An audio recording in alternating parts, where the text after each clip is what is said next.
not heard. And how can they hear when, without someone preaching to them? And how can they preach unless they are, sent? Ito po ang problema dito, alam mo bakit? Tingnan. Maraming gustong tumawag. Kaya nga, marami ngayon gusto call center. Maraming gustong tumawag. Okay? Gusto nila tumawag. Tawag silang tawag, Diyos ko, tulungan mo ko. Sabi ng Panginoon sa salita niya, paano ka natawag? Hindi ka nga naniniwala. Sino ba yung tinatawag ng Diyos ko? Di ba yung santo mo doon, si Kalusot, yun ang tinatawag ng Diyos ko? Sino ba yung Diyos kong tinatawag mo? Kung ang tatawagin mo ang Diyos talaga, ang sabi ng Biblia, kung tatawag ka sa Diyos, pumasok ka sa kwarto mo, at humarap ka sa walang nakikita. Doon ka manalangin sa Ama mo na hindi mo nakikita. Yun ang sabi ng Bible. Sa nakaharap ka doon sa nakikita mo, kaya hindi mo alam kung sino yung tinatawag mo. Tawag ka lang ng tawag. Pero wala. Ngayon, paano ka raw maniniwala? Sabi niya, kung wala ka namang naririnig. Bakit? Hindi ka nag-church. Gusto mo lagi sa mall. Mas matagal pa ang pila mo sa loto.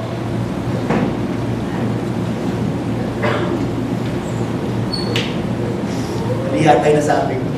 Dumulas. Mas mahaba pa yung pila mo doon.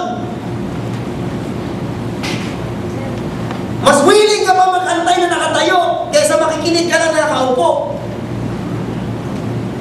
Tagal naman ang preaching ni Pastor. Yung loto, hindi mo siya, tagal mo naman mag-type dyan. Type mo lang naman eh.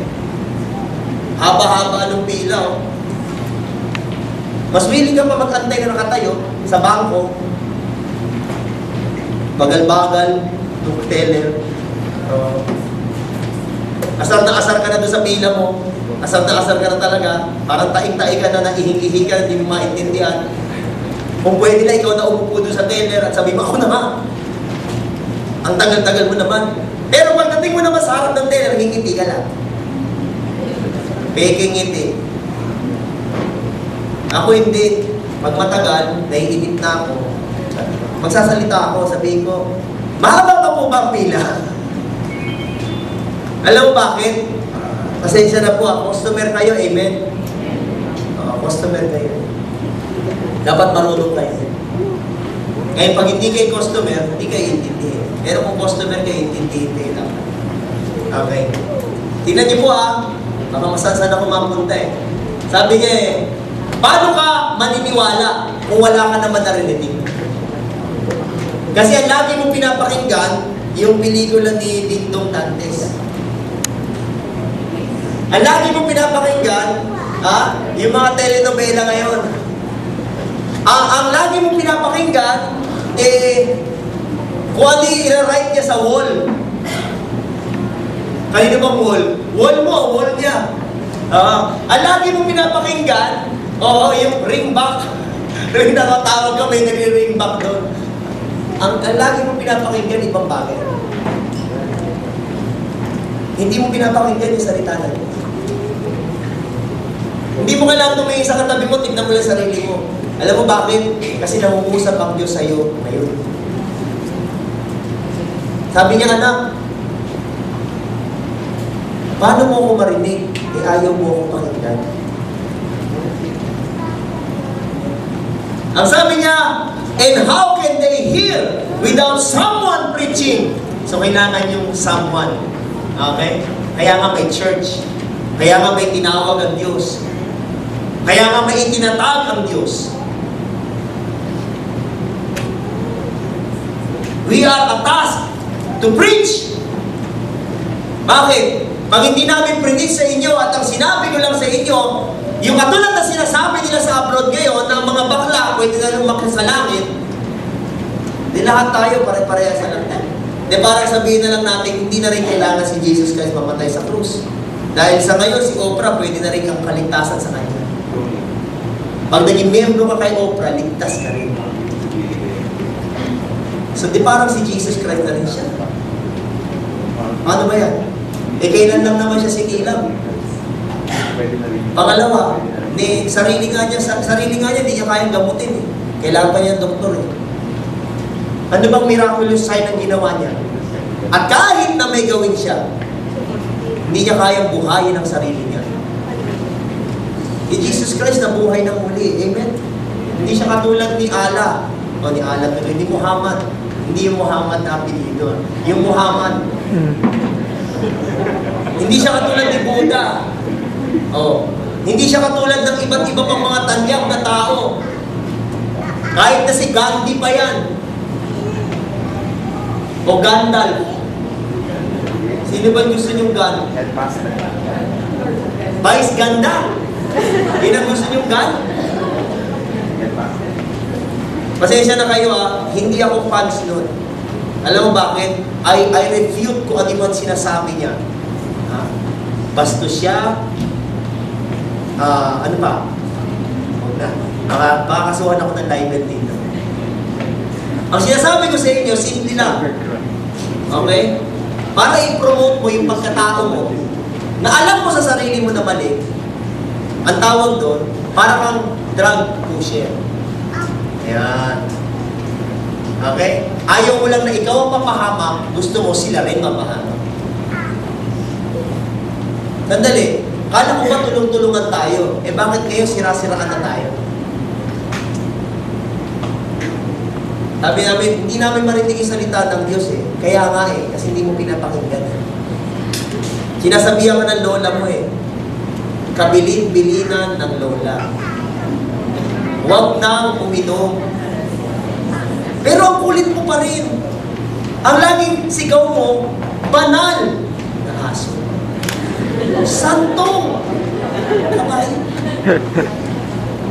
Yan ang laging gusto mo. Pero nakalimutan mo. May Diyos na nakatingin sa'yo. Anak, lasing ka na naman. Ito yung nadadaan ako dyan, papuntang Loyola, at nakikita ko yung malaking ribulto doon, na merong Maria at merong buhat-buhat na Jesus Christ na nakabagsak ng ganon. Naaalala ko yung kwento na yun. Hindi nyo na papadatay sa Loyola. Highway, papuntang highway. May malaki ribulto doon. Di ba, nandun si Maria, nakaganyan, tapos yung si Jesus Christ, nakabulagta na ganon. Nakita nyo? O tuwing nakikita ko yan, alam mo nung mabasa sa isip ko, Pinoy na Pinoy. Sabi nung nanay, anak, lasing ka na naman. Pinoy na Pinoy talaga eh. Buhat niya anak niya, anak, lasing ka na naman. Ano ba yan? Bulagta talaga eh. Oh. Pero alam mo, pasensya na kayo wala kayong mababasa sa Bible na ginawa ni Maria yun. Wala. Wala kayong mababasa sa Bible na nahawakan ni Maria yung katawan ng anak mo. Wala. Wala kayong mababasa sa Bible. Kaya yung imahe na yun ay hindi sa Bible. Wala kayong mababasa. Kasi galing sa kanyang pagpalo, dinala siya sa harapan ni Herod, at galing doon, pinakarga na sa kanya yung krus. Hanggang doon, sa pinako na siya.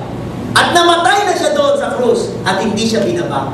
Ni-request pa ni Nicodemo at si para maibaba yung katawan niya. Wala kayong mababasa na nakawakan ni Maria yung katawan ni Jesus. Wala. Kaya yung imahe na yun, kulto yun. Kaya nga tuwing nakikita ko yun, ang naaalala ko hindi si Jesus Christ. Ang naaalala ko yung mga kapwa natin Pilipino. Sabi niya, anak, lasing ka na naman. Ano ba yan? Wala ka, di ka na ba magbabago? Yun ang naaalala ko. Tayo kasi magaling tayo mag-invento alam mo yun? Magaling tayo mag-invento ng mga bagay na makapaglapit sa atin sa Diyos. Kaya nga El Shaddai gumagawa ng mga panyo nakalagay sa Psalms 91, 23. Papabato nila yan. Gusto nyo magpabato din ako dito? Ano kayo magagawa ng panyo sa inyo? Inimprenta lang yun. Yung kay John Lee. Iba yan. Magagawa ng panyo sa inyo. Taas dito!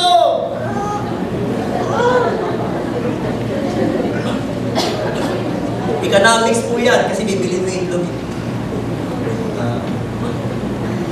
Dynamics po yan. Pinagkakakitaan na po yan. Alam mo, pumunta kayo dito, wala pa sinisigil sa inyo. Mag-operate nga kayo, hindi nga kayo sisigil. Pero tinuturo kasi dito salita ng Diyos eh. Sana naghahanap ka rin ng Diyos at hindi ka na nakikinig. Alam mo bakit? Kasi yun ang trabaho namin. Kami yung tinawag. Kami yung mga pinadala para mangaral. Ang sabi nga eh, how can they preach unless they are sent? Hindi kami pwedeng mangaral kung hindi rin kami nakapasa.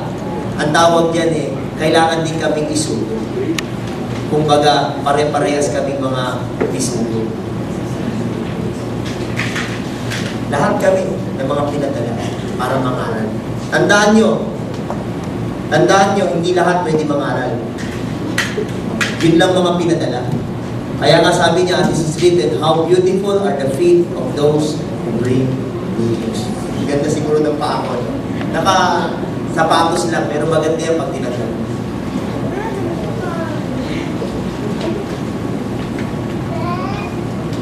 Sino po sa inyo dito ang gustong mangaral na salita ng Diyos? Gusto nyo? Kailangan kayong i-send ng Diyos. You have to be sent.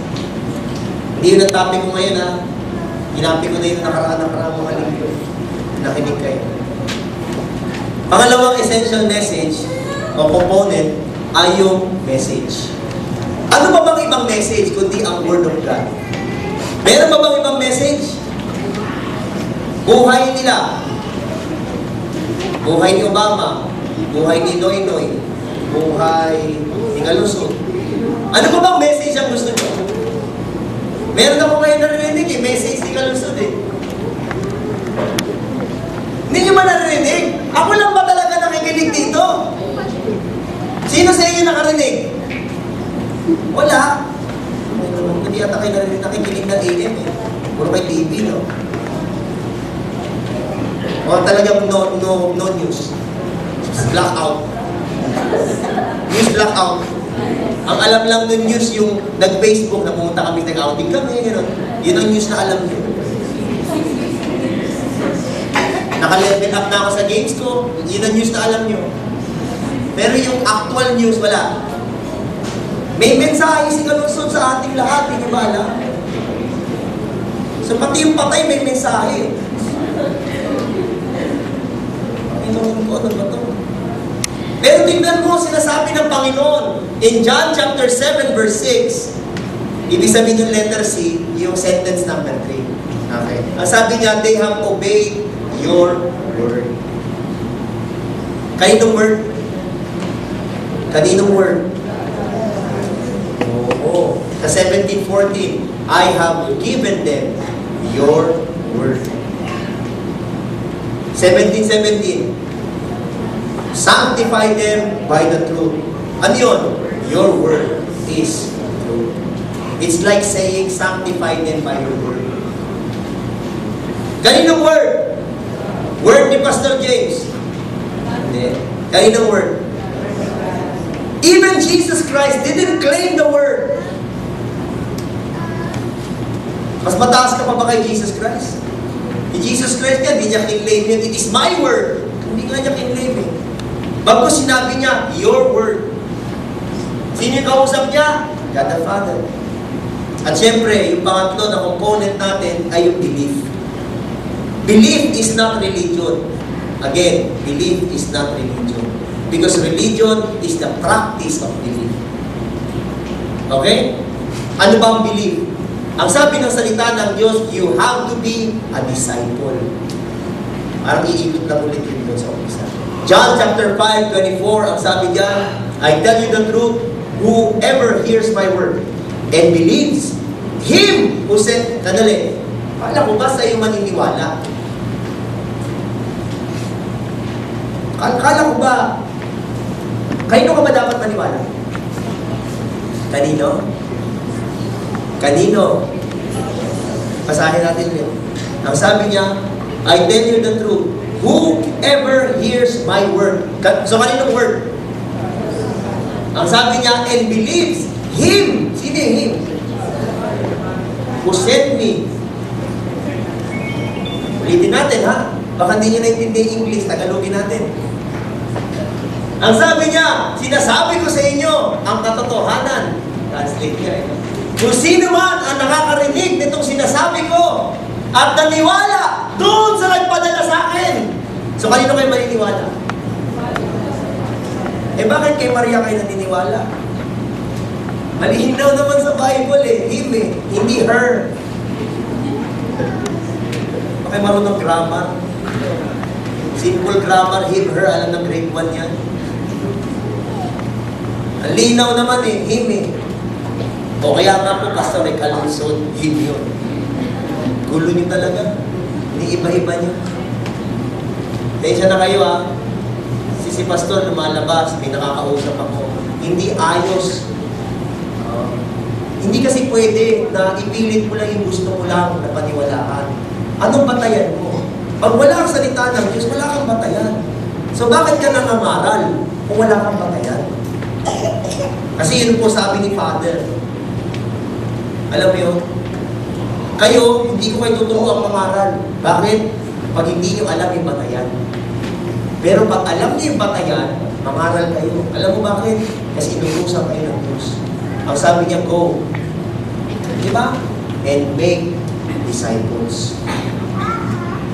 Huwag kayo makipagtalo sa Plaza Miranda. Araw-araw may pagtatalo doon. Ang gawin nyo, maghanap kayo ng disciples. Go and make disciples. Okay. So, ang tatlong component ay yung messenger, which is the one sent, and the message. And at last, siyempre, belief na dapat ipasa mo yun sa susunod na henerasyon. The central theme of Jesus' prayer is unity. Lagay mo kanya yung unity. It is written on verse 11, verse 21, verse 22, verse 23. Yung binasa natin kanina, ang pinaka-sentro na pinag-uusapan dyan ay patungkol lang sa unity. Ganon kahalaga yung topic na yon na paulit-ulit niyang sinabi. Pero yung unity na to ay iba't iba ang ibig sabihin. Yan. Meron tatlong ibig sabihin yan. Una, ano ba yung standard? Ibig sabihin standard, pamantayan. Ano ba yung pamantayan pag sinabi mo, we are in unity? Ayan. In example ni Jesus yan, ang sabi niya, ang pamantayan is for me and the Father are one. Yun ang pamantayan. Wala siyang binigay na iba. Yun lang. So, ang standard ng unity is the oneness of God the Father and God the Son. Ayan. Pangalawa, the purpose. Ano yung purpose ng unity? Sabi ni Jesus, so that the world may know that you sent me. Ayan. Okay? At yung pangatlo, okay? Ano yun? Yung the source of unity. Yung source ng unity ay yung glory ng Lord. Okay? Now, dito sa mga messages na ito, how come maraming tao ang naniniwala sa iba't ibang mga message? Alam mo, nag-research ako ng konti, ito yung mga iba't ibang message na pinoproclaim sa panahon natin ngayon. Unang message yung trabaho.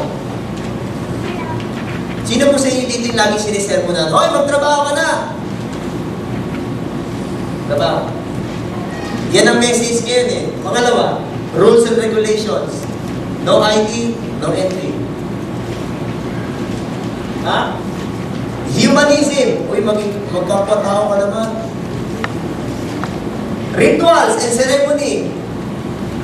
Diba? Morality. Kaya maging mabuting tao ka. Brotherhood. Kailangan kasama ka namin. Kailangan may tatak ka. Ano ba ang tatak ng ating samahan? Ano ba ang tatak na samahan? Meron pa kayo secret handshake. Ano bang handshake yan? May paganong-ganon pa. May pailalim pa, may pataas. Ano ba yan? Ha? Denomination, hindi. Kailangan kasama kayo ng grupo namin. Pag hindi kayo kasama ng grupo namin. Secularism, ano yun? Importante. Sikat ka sa mundo. Di ba? At ano pa? False prophecy. Ito ang mga mensahe ngayon eh. Punta ka ng news. Sa Amerika ngayon, nagkakagulo ang Christians doon. Alam mo bakit? Malalaking church ngayon, nagiging kulto na. May iba na ang mga paniniwala nila. Sabi ko nga sa'yo, si Oprah ngayon Jesus Christ na rin. Mahilig kayo manood doon, di ba? Hindi na nanonood doon. Hindi nyo kilala si Oprah? Oo, nanonood kayo niya? Mga fans pa kayo niya? Jesus Christ na rin siya ngayon. Tagapagligtas na rin siya ngayon. Alam mo bakit?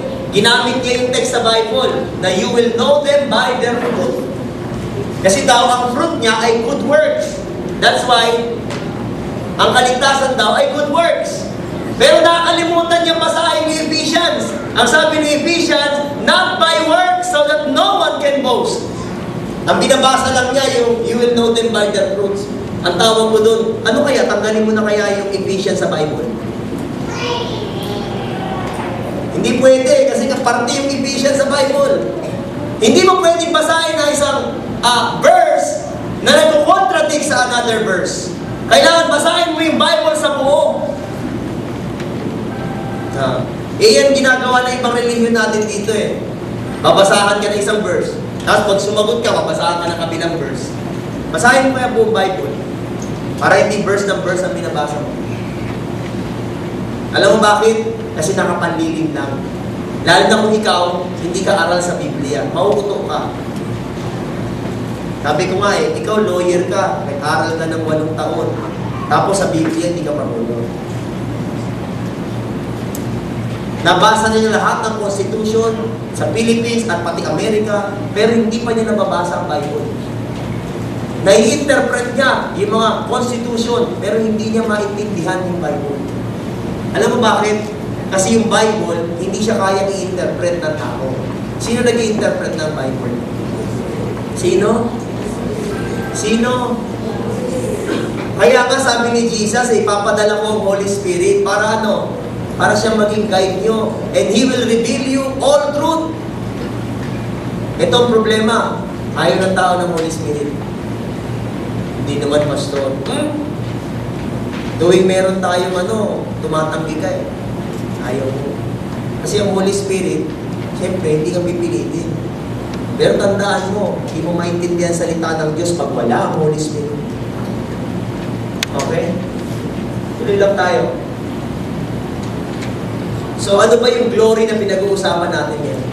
What is the glory of God that He gave to Christ? Kasi sinasabi niya ni Jesus na meron akong glory na ipinigay ko sa inyo. Very important ito. Okay? The first glory is the glory of righteousness. Hindi si glory na bandera. The glory of righteousness. John chapter 30, 31 to 32. Ngayon, ano naman ang ibinigay na glory ni Jesus mapunta sa atin? Ano yun? So, we receive that same glory in faith. Kaya nga, sabi ng Bible, tayo'y makasalanan, pero sa mata ng Ama, tayo'y banal. Ano tayo naging banal? Sa pamamagitan ni Kristo. Ang tawag dyan, yung righteousness of God became our righteousness. Paano ka magiging righteous? Hindi dahil sa mabubuti mong ginawa, kundi dahil sa naniwala ka kay Kristo. At dahil naniwala kay Kristo, at si Kristo'y nanahan sa iyo, yung righteousness ni Christ ay nananahan sa iyo. Kaninong righteousness yun? Righteousness mo? Hindi. Righteousness ni Christ. Pangalawa, the glory. The glory of the cross. The glory of the cross can only be done by Jesus Christ. Siya lang yun. Wala nang iba. So ngayon, ano ngayon ang para naman sa atin? In relation to the cross, we receive both forgiveness of sin, and the privilege of serving God. Ayan, basahin na lang yung mga verse. John 12, Luke 9. Ano ibig sabihin yan? Ang ibig sabihin yan, kung hindi siya namatay sa krus, wala tayong forgiveness of sin. At wala tayong chance, okay, para maglingkod sa Diyos. And that is the glory of the cross. How glorious it is na pinatawad tayo ng Diyos. Amen? How glorious it is na tayong makasalanan pwedeng maglingkod sa isang banal na Diyos. Di ba kayo natutuwa na binigyan ka ng opportunity ng Diyos para maglingkod?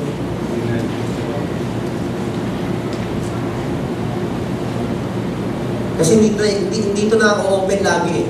Hindi ito lagi na-open sa topic. Ito yan eh. Maraming tao, patay na patay, gusto maging katulong ni Chris Aquino. Alam mo, tuwing nag-opening si Chris Aquino, balita ko ang haba ng pila. Nag-a-apply na pay. Para maging katulong siya ni Chris Aquino. Haba ng pila. Alam mo bakit? Kala mo next talent search. Para maging katulong lang. Haba ng pila. May nagawa ganun.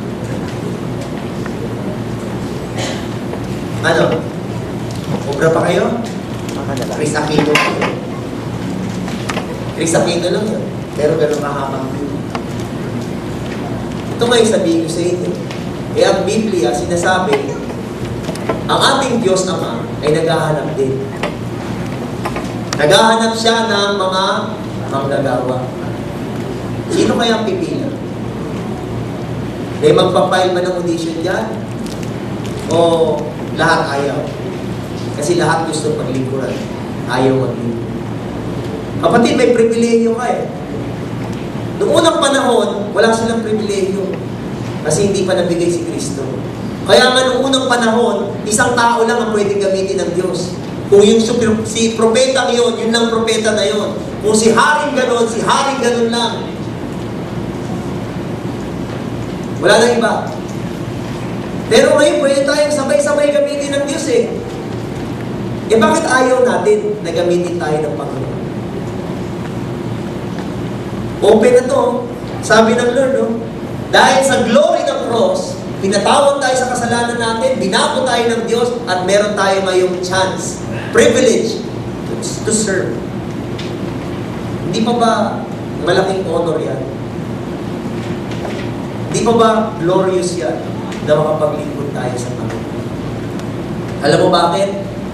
Hindi ko nilagay dyan. Pero, what profit a man to gain the whole world, yet loses his soul? Ano kaya ang halaga nun? Na yumaman ka, magkaroon ka ng yate, magkaroon ka ng kotse, ano pa gusto mo? Pet house, 12 asawa. Bakit 12? Represents the 12 tribes.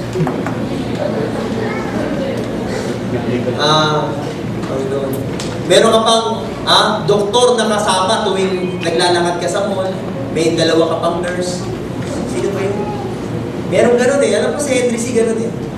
Si Henry C. may-ari ng SM. Tuwing maglalakad yan o may lakad yan, lagi siya may 2 nurse. Tapos may isang doktor. Paano niya yun? Kabuntot yun. Kasama doon siyempre yung security guard. Kahit na meron ka pa nun, kahit na isang katutak pa ang mall na meron ka, ano ngayon ang meron ka? Kung pag namatay ka, pupunta ka naman sa impyerno. Ano meron ka ngayon? Wala. Kasi lahat ng pinagmamalaki mo, nasunog lang dun sa impyerno. Kita niyo? So what profit a man to gain the whole world, yet lose his soul? What is the glory? Number 3, the glory of resurrection. So, doon sa glory ng resurrection, galing sa kanyang pagkamatay, and after 3 days, siya'y muling binuhay. Kaya, hindi siya nabuhay. Siya ay binuhay. May pagkakaiba yun. Ano ang pagkakaiba sa nabuhay sa binuhay? May pagkakaiba yun. Kasi ang tanong, sinong gumawa? Paano siya nabuhay? Yan. Siya ay binuhay. Hindi siya nabuhay. Oo. So, mali yung ibang nagkatagalog. Yan sabi nabuhay. Binuhay siya. Kasi hindi siya by chance na nabuhay. Binuhay talaga siya. Ayan. Now, ganun din tayo. It is not by chance na mabubuhay ka. Bagkos, bibubuhay ka talaga. and you will receive new life. Kaya nga tawag sa'yo, new creation. It is not by chance. Alam mo, pag nandito kayo ngayon, ako na magsasabi sa inyo, it is not by chance na nandito kayo. May tawagan Diyos sa inyo.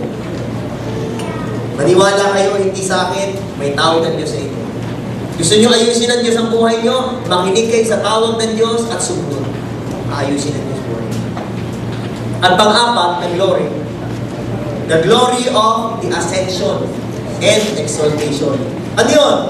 Sabi ng Bible, huwag kayong matakot, huwag kayong mangamba o alam mo yun, manggulumihanan. Sabi ni Jesus. Aalis ako. At pag alis ko, sabi ni Jesus, ipe-prepare ko yung lugar para sa inyo. Sabi niya, in my Father's house are many rooms. Naalala niyo, sinabi ni Jesus. Sabi niya, hindi ko naman sikwento sa inyo ito para pang hype lang eh. Ikwento ko sa inyo kasi totoo yun. At meron talaga doon. Ipe-prepare ko lang yung lugar, sabi ni Jesus. Sabi ng apostol sa kanya, Lord, pwede ba kami sumunod?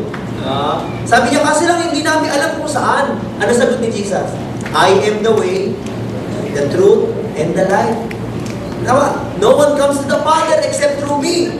Tapos ang sunod naman ang tanong sa kanya, Lord, pakita mo sa amin yung Ama. Maniniwala na kami. Ano sagot ni Jesus? Ano ka ba naman? Di mo ba nakikita? Pag nakita mo ako na yung Ama. Kasi ang Ama ay nasa akin. At ako ay nasa Kanya. Malinaw sa Bible yan. Mababasa mo yan. Doon sa John. Nasa John yan. John lang. Okay? So, ang gusto niya is to live and reign with Him eternally. Yung apat na glory na yun, available sa iyo ngayon. Available yung apat na glory na yan sa iyo. Gusto mo matanggap yung glory na yan. Ano yung unang glory? Balikan mo. Ang unang glory ay yung righteousness. Paano ka magkakaroon niya? By faith. Kailangan mo ng faith. Sabi ng Bible, without faith, you cannot please God. You need faith. Pangalawang glory is the cross. Yun yung magpapatawad ng Diyos sa atin. Pagtanggal sa ating kasalanan. And it is your privilege to serve God. Pangatlo is the receiving of new life. Siyempre, hindi ka ng tawad. Siyempre, dun sa paghingi mo ng tawad, sinabi mo, Lord, ikaw na po ang aking Lord and Savior. Amen. Lord, ibig sabihin ng Lord, tayo ay servant. Bakit mo siya tatawagin Lord kung hindi ka servant? Amen. Kaya nga, ang tawag sa atin, mga servant of God. Tama. You have to pass that first to become servant. Now, once you become servant, then you receive this new life on the third glory, the glory of resurrection. At yung pinakahuli is the glory of ascension. Ang pangako ng Diyos sa atin is that we will live with Him forever and ever. Gusto mo ba ng apat na glory na ito? Available yan. Ang sabi ni Jesus, I have given them the glory that you have given me. Nabasa niyo kanina, di ba? Yung sa text natin. Sabi ni Jesus, I have given them the glory that you have given me. That glory ay nandun na sa akin, even from the creation of the world. Nabasa niyo yun? Binasa kanina ni Ate Lolitz yun. Ano yung sinasabi dyan? Ang sinasabi dyan, yung glory na yun ay available sa inyo ngayon. Ang kailangan mo lang gawin, simulan siya sa number 1, by faith. Diba? Tutuloy-tuloy na yan. So, the believer's source of unity is ano? The indwelling presence of Christ. Paano kaya nagkaroon ng indwelling of Christ? Which is the Holy Spirit. May mababasa ka sa Book of Luke na sinabi doon, the Spirit of Jesus Christ. May mababasa ka sa Luke. Nakalagay doon, the Spirit of Jesus Christ. Parang bago yun hindi pa napapadala ang Holy Spirit during that time Hindi pa Book of Acts. Walang pang Acts chapter 2. How come meron ng the Spirit of Jesus Christ?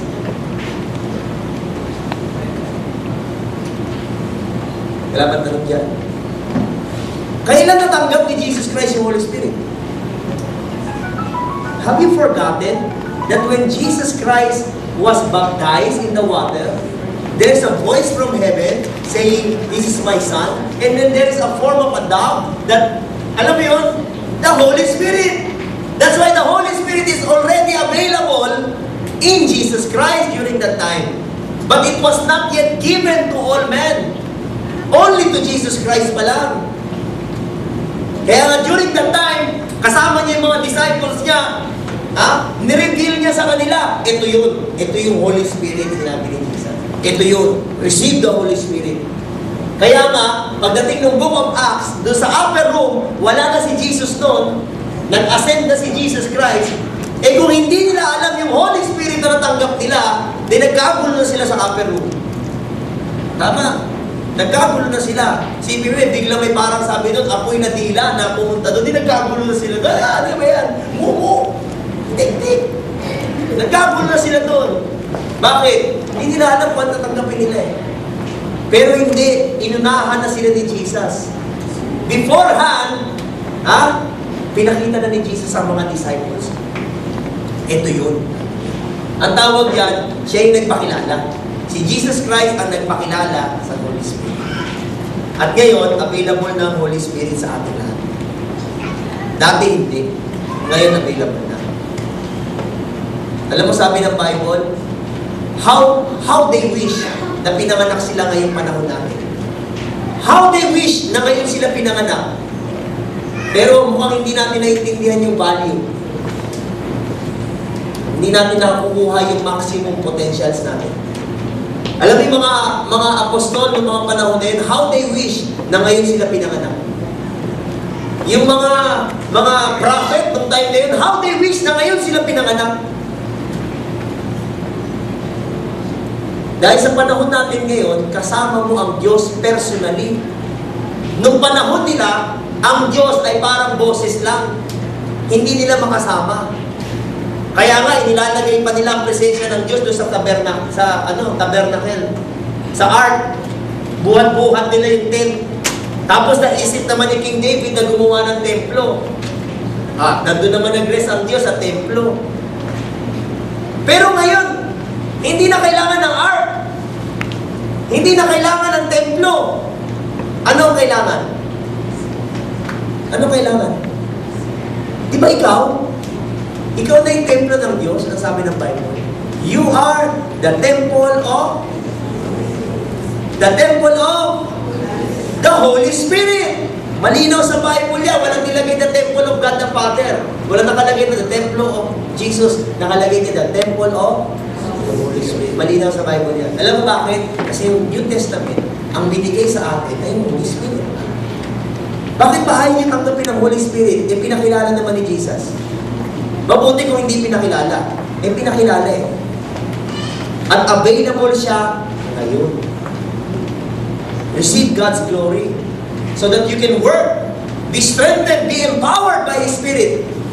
Kasi doon lalabas yung gift. Hindi lalabas ang gift ng Lord pag wala ang Spirit. Hindi wala ang fruit pag wala yung Spirit. Diba? Fruit of the Spirit. Hindi fruit of the believer. Hindi siya fruit of the members of UCF. Hindi siya fruit when you eat a mango. Hindi siya fruit na ganon. It is the fruit when the Holy Spirit is in you. It is a gift that is given to you when the Holy Spirit is with you.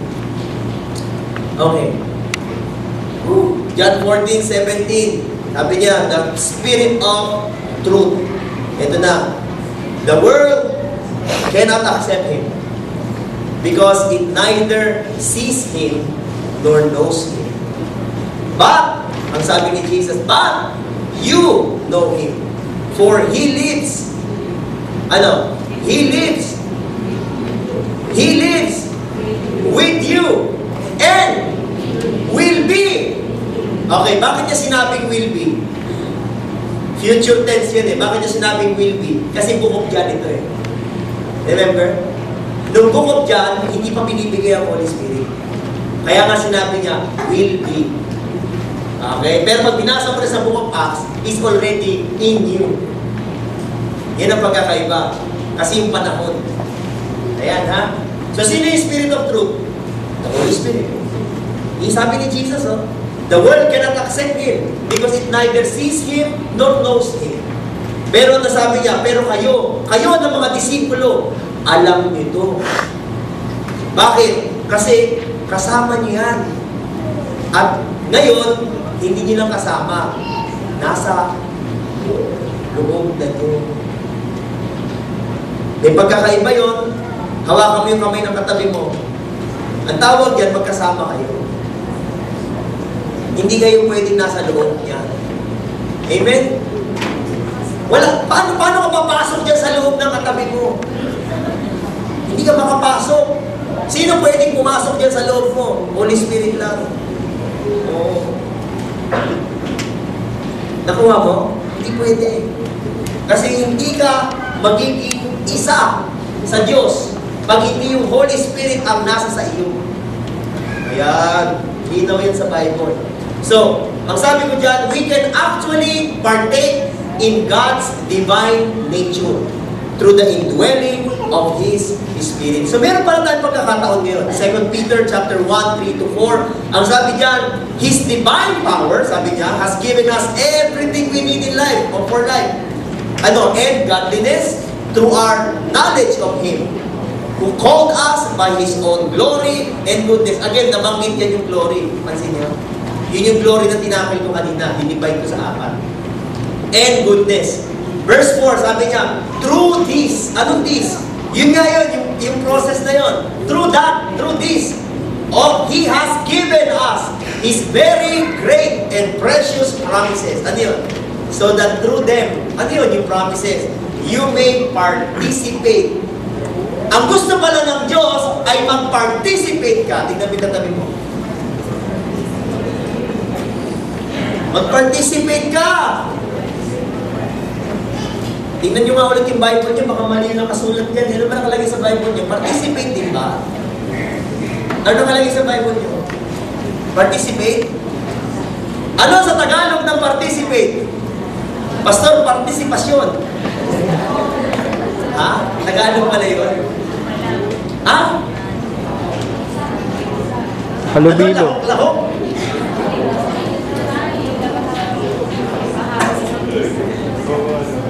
Tingnan mo yung katabi mo, sabi mo sa kanya, kasali ka ba?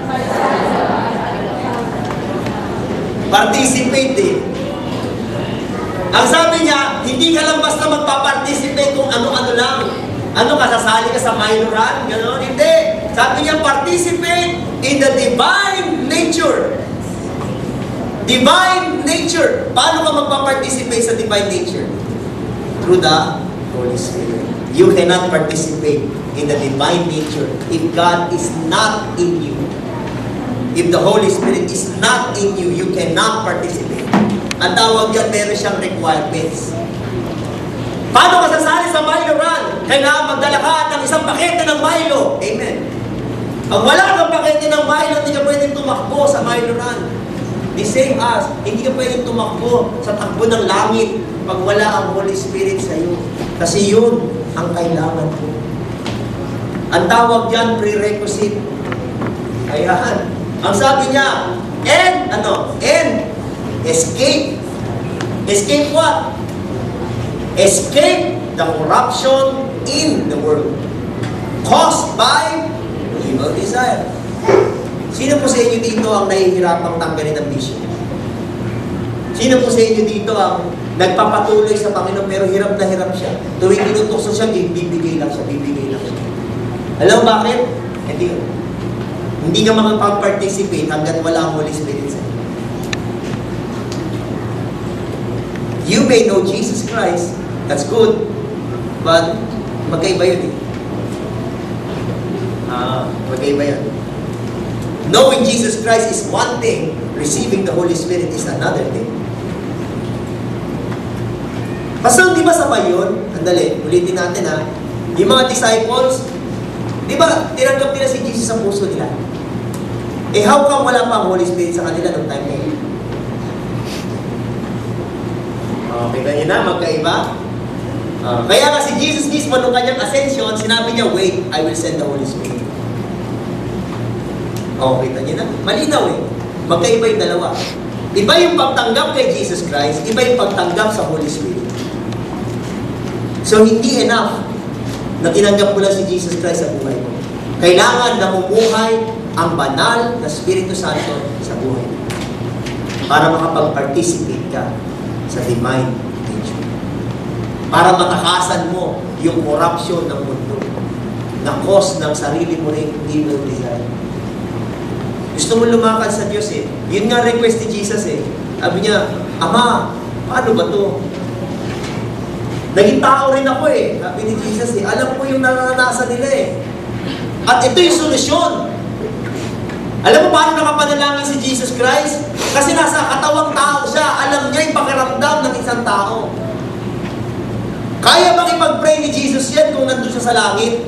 Hindi. Pinanalangin yan dito sa lupa. Bilang tao. Nung nanalangin siya, hindi siya nanalangin bilang isang Diyos. Kung hindi isang tao. Nanalangin siya, sabi niya, Ama. Nakuha niyo?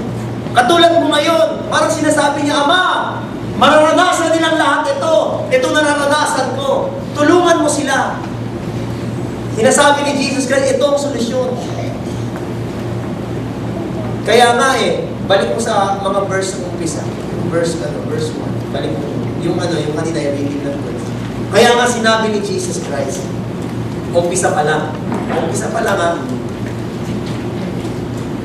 Ayan, ang sabi niya, my prayer is not for them alone. Sabi niya, I pray also for those who will believe. Ang sabi niya, I pray also for those who will believe. Yung maniniwala pa lang. Yung mga maniniwala pa lang sa Kanya through their message. Sinong message? Hindi niya sinabing through my message. Ha? Ang sabi niya, through their message. Kaya mahalaga yung nangangaral. Pero mas mahalaga yung pinapangaral.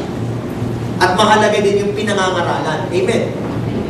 So tatlo tayong mahalaga. Yung nangangaral, yung mensahe, at yung pinangangaralan. Amen? Mahal ka ng Diyos. Kung bakit binuksan ng Panginoon ang isip mo ngayon at naintindihan nito, isa lang ibig sabihin nun, available ang Holy Spirit sa iyo. May nagtanong sa akin niya, sabi niya, Pastor, paano mo malalaman na kinakausap ka ng Diyos? Sabi ko, tingnan mo. Naintindihan mo sinabi ko? Opo. Kinausap ka na ng Diyos. Kasi hindi mo maintindihan yung sinasabi ko kung hindi ka kinakausap ng Diyos. Kasi sabi ng Bible, ang mga nasa mundo, sabi ng Bible, ito sabi ng Bible, ang mga nasa mundo daw, may mga mata, pero hindi makakita. May mga tenga, pero hindi makakita. Naiintindihan mo ba yung sinabi ko? Kinakausap ka na ng Diyos. Ano pa bang preba gusto mo? Ano pa bang preba ang gusto mo? Kinakausap ka na ng Diyos. Pinapaunawa na sa'yo ng Diyos. Noong mga nakaraang preaching ko, sinabi ko sa inyo, kapag na-born of God ka, okay, nagbo-born, pati yung spiritual senses mo. Ano yun? Nabubuksan yung mata mo, nabubuksan yung tenga mo, nabubuksan yung bibig mo. Pati nga lungs, nilagay ko din. Bakit? Spiritual yun eh. Hindi mo matatanggap kung hindi sa Diyos eh. Kasi kapag ang Diyos ay nasa sayo, maiintindihan mo ang mga bagay sa Diyos. Pero pag ang Diyos ay wala sayo, sabi ng Bible, eh, kahibangan yan. Wala kang naintindihan. Wala ano pa yan, mga pinagsabi ni Pastor, wala. Kasi wala ang Diyos sa'yo. Hindi ako nanghusga, sinasabi ko po yung salita ng Diyos. Sinasabi ng salita ng Diyos. Hindi daw kayang tanggapin ng isang karnal na tao ang mga espiritual na bagay.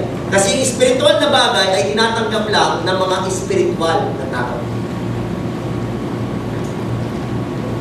Sino po dito nakatanggap na kay Jesus? Kaya ko naiintindihan yung sinasabi. Kasi tinanggap mo si Jesus. Ibig sabihin, born again po. Ngayon, isa na lang kulang po. Ang sabi ng Bible, Holy Spirit. Ayan, kailangan mo yan. Oo nga, born again ka nga. Paano ka magbo-born again? Paano ka gagalaw? Paano ka magpa-participate kung wala kang empowerment? Kailangan mo yun. Pero dahil naiintindihan mo yung sinabi ko, isa lang ibig sabihin nun, anak ka nga ng Diyos. Kasi nakakaintindi lang na mensahe ng Diyos ay mga anak din ng Diyos. Kahit lawyer, hindi mag-a-agree sa akin. Kasi hindi anak ng Diyos. Lawyer liar. Hindi anak ng Diyos. Mga anak lang ng Diyos ang nakakaintindi nito. Kalabitin mo nga yung katabi mo. Naintindihan mo ba? So kung oo ang sagot, praise the Lord. Pwede bang isang malakas na praise the Lord yan? Praise the Lord. Alam mo bakit praise the Lord? Marami akit sa langit. Amen? O ngayon, di ba akit na kayo sa langit? Gusto niyo ba umakyat din sila sa langit?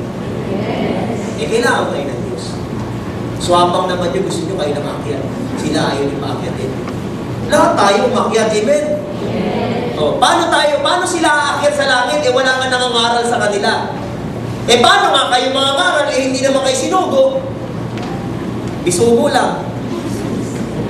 Kaya nga, kailangan niyo dumaan doon sa proseso ng divine nature. Kailangan niyo Holy Spirit. Yun yung sinasabi niyo. Yun ang request ni Jesus na yung glory niya ay nasa inyo. Hindi sinuwapang ni Jesus Christ ito. Yung glory niya nasa inyo. Bagkus, pag nakita ka ng Ama, nakita niya hindi ikaw, kundi si Jesus Christ na nasa inyo. Nakuha mo? Kaya nga katulad ng si Jesus Christ ay nananahan sa iyo, yan din ang Ama na nananahan sa iyo. Ang Holy Spirit nananahan sa iyo. Ang galing, no? Isipin mo yun. Ikaw, ako, na makasalanan, pwedeng gamitin ng Diyos. Pwedeng ayusin ng Diyos. Pwedeng dumaan sa kamay ko ang himala ng Diyos. Gusto mo ba yun? Yung kapag tumawag ka sa langit, tumutugon ng langit. Gusto mo ba yun? Pwede kang gamitin ng Diyos. Magpagamit ka.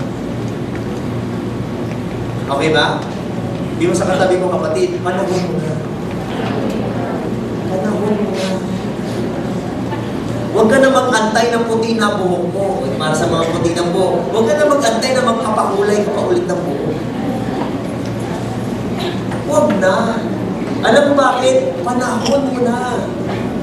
Kailan mo ba balak magpagamit sa Panginoon? Pag hindi na pwede. Kasi hindi ka na makagalaw. Alam mo, pag binasa mo isang text sa Bible, meron doon ako nilagay sa Romans, ano ba yung area sa Romans nila? It's about Abraham.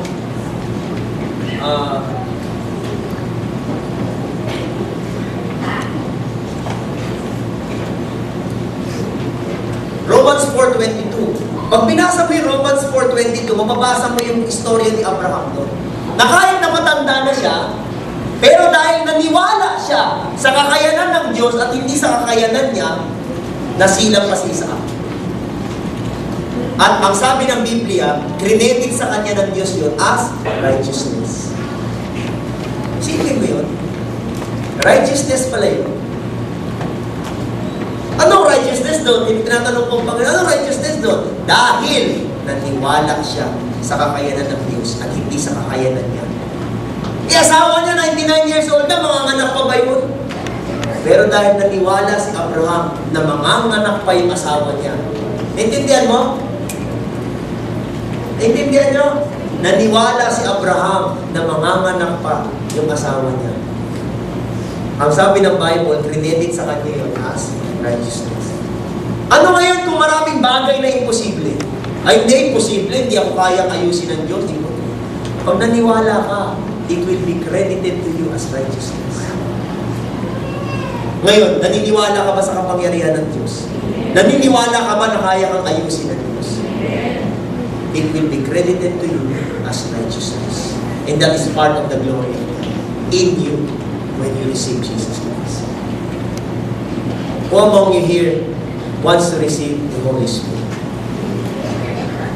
Kasi hindi ko na kayo tatanungin, receive Jesus Christ, nagtaas na kayo ng kamay. Tinanggap niyo ng Panginoon Kaya mga citizens of heaven na kayo Kasi lang may second step Okay? Please prepare your heart. Hindi ngayon yun. Piniprepare yun. Oo. Pinag-aantayan yun. The same as yung mga disciples ni Jesus nag-antay sa upper room. Inaantay yun. Hindi yun yung parang, ngayon na. Ngayon na, give it to me, give it to me. Hindi ganun yun. Kasi hindi natin sila pwedeng pasunurin. Nakuha mo? Hindi ko kayang pasunurin ng Diyos. Ako ang pinasusunod ng Diyos. Kaya yung ibang mga nangangaral na salita ng Diyos, nakala mo na sa kanilang kapangyarihan, mga mali po yun. Kulto po yun. Kasi tayo, kahit simula pa, never natin na tayo ang may hawak na kapangyarihan ng Diyos. Bagpos, tayo ay hawak ng Diyos. Pag may sinabi ang Diyos sa akin, gagalaw ako. Pero wala hindi ako gagalaw. Kasi alam mo bakit? Kahit anong gawin kong wagay-way ng kamay, na parang nasa bayang magiliw ka, hindi gagalaw. Bakit? Kasi hindi kalooban ng Diyos. Okay?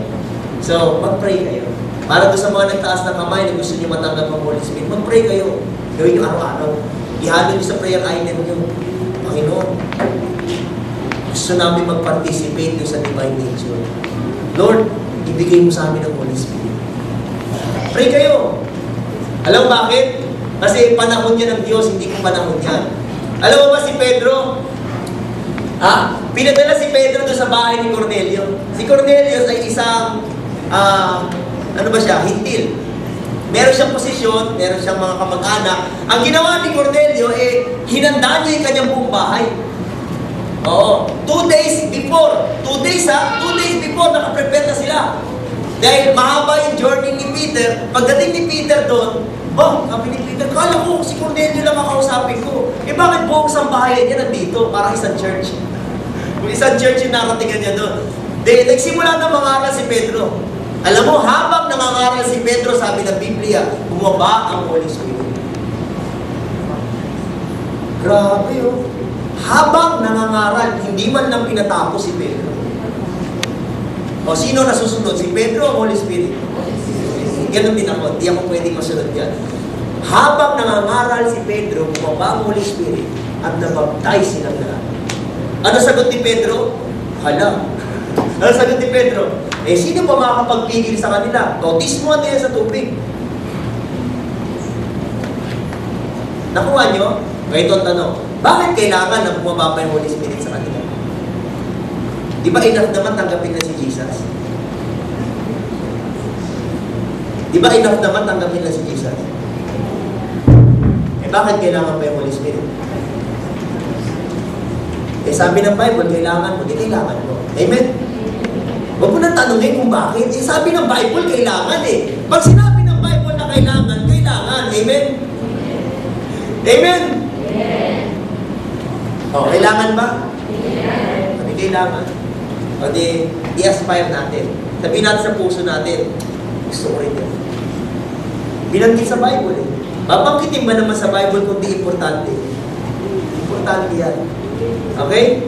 Kaya huwag kayo maniwala doon sa turo ng iba na hindi kailangan. Kasi importante, meron ka ng Jesus, okay ka na. Hindi totoo yun. Kasi alam mo bakit? May nabasa ako sa Bible, sabi ni Jesus, I am the vine, my Father is the gardener. He cuts off every branch in me that bears no fruit. Nabasa niyo yun? Ibig sabihin nun, tinanggap mo na si Jesus. Nakadikit ka na sa vine. Amen. Pero pinutol ka. Bakit ka pinutol? Wala ka bunga. Paano ka bubunga? Wala ka Holy Spirit. Hindi ka makakabunga. Wala ka fruit. Wala ka gift. Hindi ka mabubunga. Kaya mapuputol ka. So, huwag mo sabihin sa akin na basta may Jesus ka na, okay ka na. Amen. Kaya nga nire-refute ko yung teachings na ang salvation dyan ay kay Jesus lang. Sabi ko hindi. Kaya nabuo ang salvation dahil kay God the Father, God the Son, and God the Holy Spirit. Hindi pwedeng si Jesus lang. Kasi silang tatlo ay gumagalaw. Ano sabi ni Jesus kanina doon sa verse 1? Yung kanina verse natin. Sabi niya,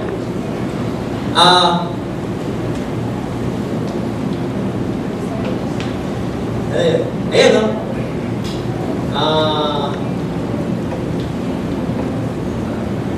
Nawala.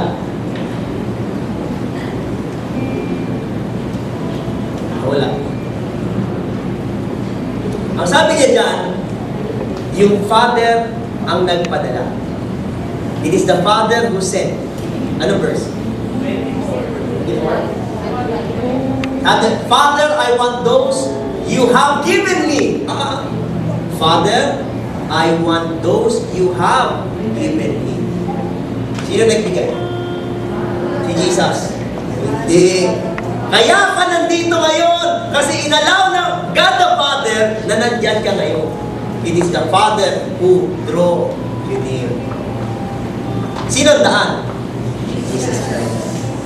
Ngayon, sino kasama natin ngayon na pinadala? Holy Spirit. That's why you need the three. Malinaw ba? That's why you need the three. Huwag kang maniwala doon sa doktrina na isa lang ang kailangan mo. Wag. Kailangan mo silang tatlo. Kasi yun ang kabuuan mo.